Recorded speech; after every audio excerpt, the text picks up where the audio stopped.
Halo semua, pada video ini kita akan membahas salah satu agama monoteis yang paling tua di dalam sejarah, yaitu Zoroaster atau Mazdayasna.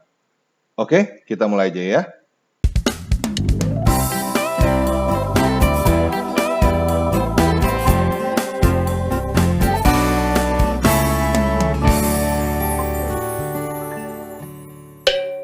Nah, Zoroaster adalah pelafalan Yunani dari nama asli pendirinya, yaitu Zarathustra. Zarathustra atau Zoroaster adalah pendiri agama yang disebut Mazdayasna. Yasna artinya adalah penyembah. Mazda adalah nama sesembahannya yang mempunyai arti kebijaksanaan. Zoroaster percaya hanya ada satu dewa yang layak untuk disembah, yaitu sang pencipta yang disebut Ahura Mazda. Ahura mempunyai arti tuan atau penguasa. Jadi Ahura Mazda mempunyai arti tuan kebijaksanaan. Ahura Mazda adalah sang pencipta yang selalu baik dan tidak mempunyai lawan yang setanding. Namun Zoroaster mengajarkan adanya Angra Mainyu. Angra Mainyu adalah roh atau semangat kehancuran yang lahir dari Akamanah, yang mempunyai arti pemikiran jahat. Zoroaster mengajarkan bahwa Ahura Mazda adalah pencipta segalanya. Dia menciptakan melalui Asya. Asya mempunyai banyak arti, di antaranya adalah kebenaran dan perintah. Asya mempunyai lawan yang disebut dengan Druj, yang berarti kesalahan atau tipuan. Ahura Mazda bekerja pada Getik dan Menok, materi dan non-materi, melalui 6 Amesha Spentas dan Spenta Mainyu. Agama Mazdayasna mempunyai kitab suci yang disebut Avesta, dan inti ajaran Mazdayasna diantaranya Jalan Asya, Humata, Huksta, Huvarsta, yang artinya pikiran yang baik, perkataan yang baik, dan perbuatan yang baik. Amal adalah jalan untuk membuat jiwa seseorang sejalan menuju Asya dan menyebarkan kebahagiaan. Kesetaraan antara pria dan wanita menjadi baik untuk kebaikan tanpa mengharapkan imbalan. Selain itu, Zoroaster mengajarkan bahwa manusia diberi kebebasan untuk memilih taat kepada Ahura Mazda atau tidak, yang disertai dengan konsekuensi. Mazdayasna percaya akan adanya surga neraka, penghakiman, kebangkitan orang mati. Mazdayasna juga percaya adanya jembatan Chinvat, yang merupakan penghubung antara dunia orang hidup dan dunia orang mati. Jika seseorang jahat semasa hidupnya, jembatan akan menyempit dan dia akan ditarik ke penghukuman seperti yang ada di dalam konsep neraka. Jika seseorang baik semasa hidupnya, jembatan akan melebar dan dia akan bersatu dengan Ahura Mazda. Zoroaster meramalkan akan datangnya Saoshyant, seseorang yang akan membawa berkat bagi dunia dan menghancurkan kejahatan.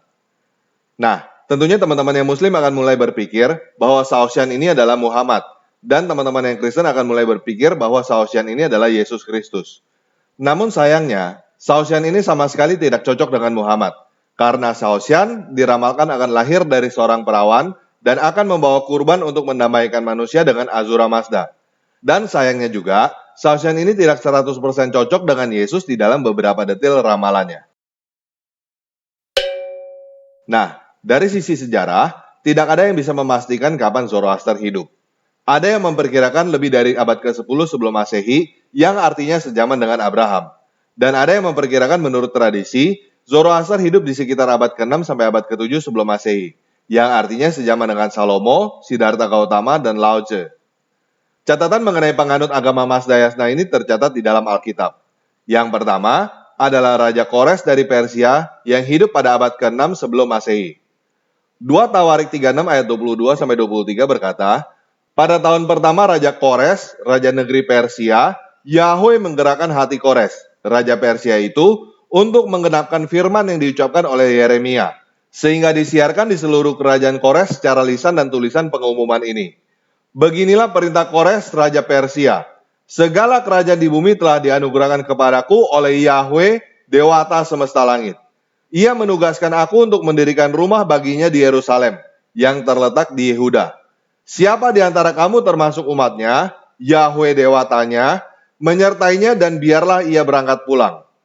Cerita lebih detail tentang Raja Kores, seperti membebaskan bangsa Israel dari pembuangan Babel, memberikan perintah untuk membangun bait suci yang kedua, dan mengembalikan barang-barang rampasan dari bait suci Yerusalem yang pertama, tercatat di dalam kitab Ezra. Selain itu, Yesaya 44 ayat 28 berkata, akulah yang berkata tentang Kores, dia gembalaku. Segala kehendakku akan digenapinya dengan mengatakan tentang Yerusalem, baiklah ia dibangun, dan tentang bait suci, baiklah diletakkan dasarnya. Dan di dalam Yesaya 45 ayat 1, Kores disebut sebagai Mesias, orang yang diurapi. Beginilah firman Yahweh, inilah firmanku kepada orang yang kuurapi, kepada Kores yang tangan kanannya kupegang, supaya aku menundukkan bangsa-bangsa di depannya dan melucuti raja-raja, supaya aku membuka pintu-pintu di depannya, dan supaya pintu-pintu gerbang tidak tinggal tertutup. Yesaya 45 ayat 13 berkata, Akulah yang menggerakkan Kores dengan maksud penyelamatan, dan aku akan meratakan segala jalannya.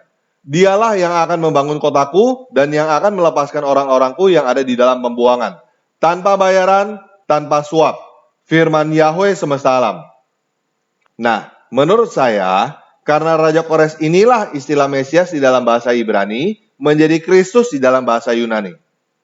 Inilah sebabnya mengapa krio di dalam bahasa Yunani mempunyai arti mengurapi atau meminyaki. Selain itu, Kristus mempunyai arti yang paling dekat dengan kata Kristos yang mempunyai arti cocok, berguna, bermanfaat, atau baik. Pada tahun 2018, banyak orang Yahudi yang mengeluh-elukan Donald Trump sebagai Cyrus, sebagai Kores, yang artinya banyak orang Yahudi berharap Donald Trump menjadi Mesias seperti Kores yang akan membangun kembali bait suci di Yerusalem. Inilah juga sebabnya orang-orang Yahudi pada zaman Yesus menolak Yesus sebagai Mesias atau Kristus, karena mereka berharap seorang Raja Mesias yang akan melawan kerajaan Romawi, seperti Kores dari Persia yang melawan kerajaan Babilonia.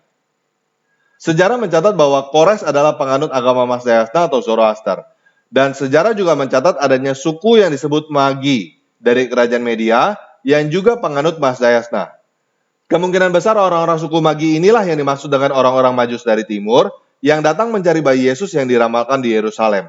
Mereka sujud menyembah kepada Yesus, memberikan emas, kemenyan, dan mur, seperti yang tercatat di dalam Matius 2. Agama Zoroaster ini adalah agama mayoritas kerajaan-kerajaan Persia selama lebih dari 1000 tahun. Diperkirakan mulai dari tahun 600-an sebelum Masehi sampai tahun 650-an Masehi, yaitu sampai penaklukan kerajaan Sasanid Persia oleh orang-orang Arab yang memaksa penduduk Persia masuk agama Islam. Orang-orang Zoroaster yang tidak mau masuk agama Islam ditindas atau kabur ke negara lain.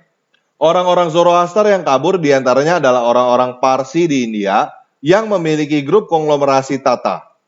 Sekarang ini diperkirakan hanya ada 100.000 sampai 200.000 orang penganut Zoroaster yang masih tersisa di seluruh dunia. Oke, sekian video kali ini. Yesus Kristus penguasa kita memberkati.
terjadi.